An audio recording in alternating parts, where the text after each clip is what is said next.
How do I spritz with Stampin Write markers? Hello, my name is Karen Sliwinski, and I've got another quick video for you showing how I use my Stampin Write marker to add little spritzes on my cards. So a Stampin Write marker has two ends. It's got the bold end, which is a brush tip, and then it's got the fine tip, which is great for writing. So to spritz, we're going to be using this bold end.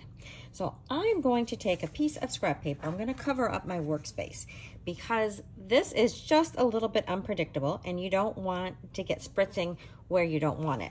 So you take off your cap and you can see that this is your brush tip end and it's full of color, and then you've got your cap. So you're going to place your tip in here and you're going to flick it out. So as you can see here, I've gotten quite a bit of spritz, but it kind of went over in this direction. So I do recommend that you practice a little bit to get the spritz where you think you want it to be, and then put your card piece that you're going to spritz on. Now you don't have to stick with black. So here I've got a, what did I grab here? This is real red.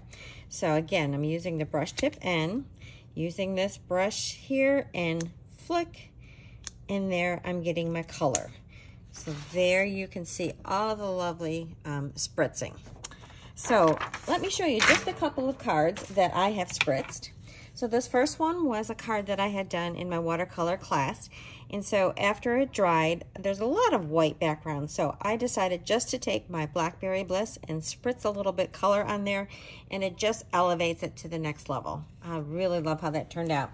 And here's another beautiful one where I used this greenery background and then I spritzed with Old Olive. So as you can see, by these just two quick examples, spritzing can add a lot of interest to your card, and it's very quick and easy to do, albeit sometimes a little bit unpredictable.